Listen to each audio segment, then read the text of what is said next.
To get a shot like this from Shang-Chi, Hollywood primes cars like this one to get crushed dramatically on camera.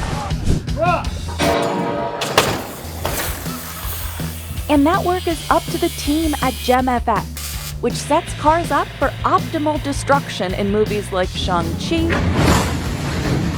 Taken 3, and Ghostbusters Afterlife.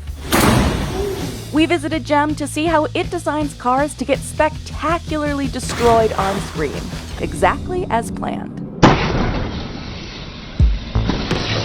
In real life, cars don't always get destroyed in the most cinematic ways. Even when hit repeatedly, a car roof won't always cave in on itself like we're used to seeing in movies.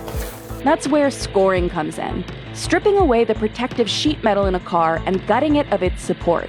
We're going to start by cutting this pillar from here to here to basically weaken the structure.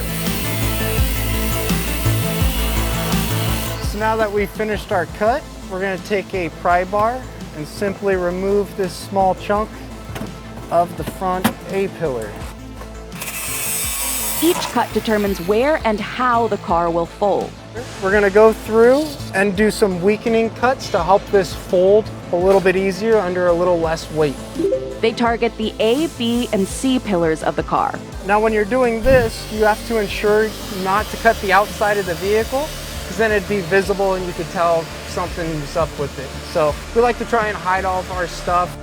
Then they put the whole thing back together. So we're going to start out by reconnecting our wire harness. Then we'll take our interior cover, put it back on, replace our weather stripping, and now we're back to the stock interior. It looks like a normal car from the inside, but it will crush. It took 4 hours to score the car. Also, it could be destroyed in seconds by a 3,000-pound weight. And the areas they scored were the ones that folded cleanly. The team at Gem doesn't go all the way with the scoring process for every job. Take this bus crash in Shang-Chi. This shot was filmed on location in San Francisco, and the parked cars getting run over are real. Gem prepped them for destruction. The cars were supposed to get crushed in the bus's path, but they also needed to be strong enough to slow down the bus.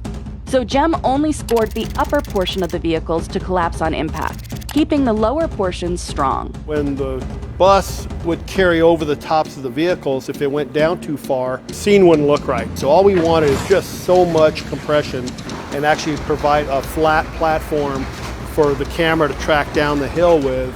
They can also just focus on a few major points of weakening, like these hinges on car doors. Swapping out the steel hinges for breakaway ones makes the doors incredibly easy to rip off. They're made out of a weaker compound, which makes them shear easier. So that way it'll snap the door off nice and easy. Then they cut these wires to make sure the door has nothing to hang on to after the bolts blow out. These weaker materials allow for big results.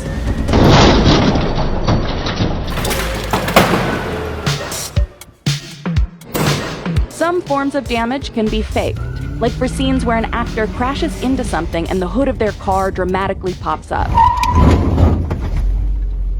The team at Gem can rig hoods to do that on cue.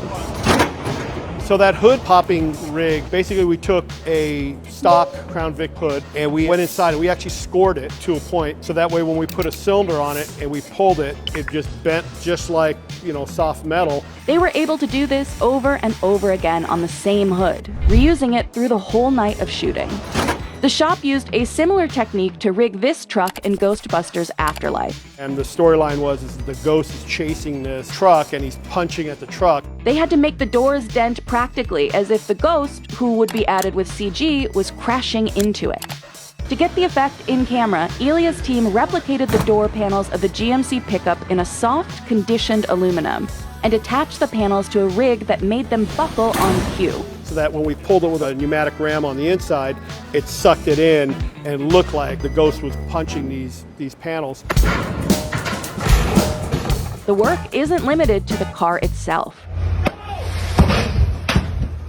Gem pulls all sorts of tricks on set to make sure destruction goes according to plan. With ramps, cannons, and cables. In our world, you only get so many seconds to tell the story, so they want to make it dramatic. Cars don't always just explode on impact.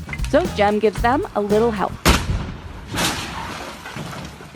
So what we'll do is use devices, everything from a gas bomb underneath the vehicle or to a what's called a propane popper, and attach it to the vehicle. We'll have it fired, whether it's on a wire, remote control, or an impact switch, or sometimes even the stunt guy will have the button inside with him. To make cars go flying at the press of a button, the shop retrofits cars with different types of cannons.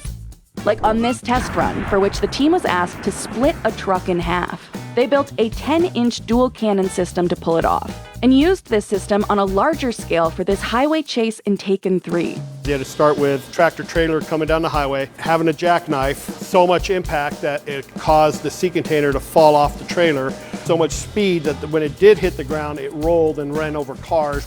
To execute the move, they used two 12-inch nitrogen cannons, which provided enough inertia to flip the trailer's shipping container. And for the rolling part? We welded wheels on the end of the square sea container so we could roll it down the highway. A carefully placed ramp can also make cars flip in ways they would never do on their own.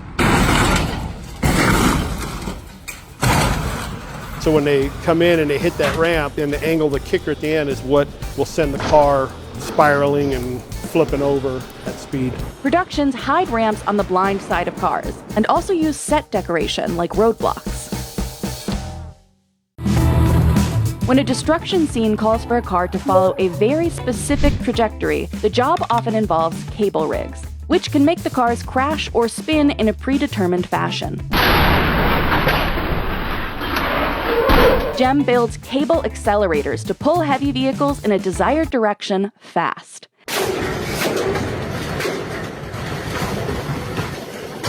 And limiting or suspender cables make cars come to a full halt within a split second, something you can't do with regular car brakes.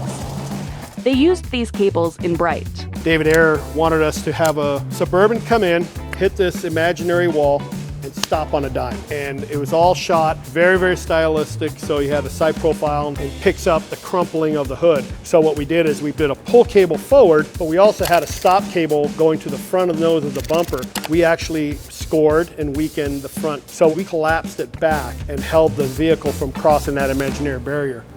Cables also helped Jem execute one of its most customized crash jobs for Velvet Buzzsaw. The truck had to slam into the corner of this building. That was a real building, so we couldn't hurt the real building. And the car could only get hit in a precise area on the passenger door so that the audience would believe the driver survived. To pull it off, Jem built a whole new set element. The team structurally embedded a fake pole that was strong enough to absorb the impact of the car. A fake pole that's in there hard enough that it didn't move and give away that it was a fake pole. And over the car doors placed an outer layer made from soft, conditioned aluminum. This would help them show more impact with less.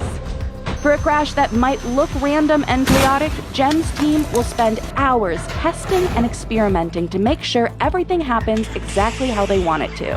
And even if it isn't realistic, it sure looks like it. Everything we do defies physics. None of it makes sense, but we get paid to do it.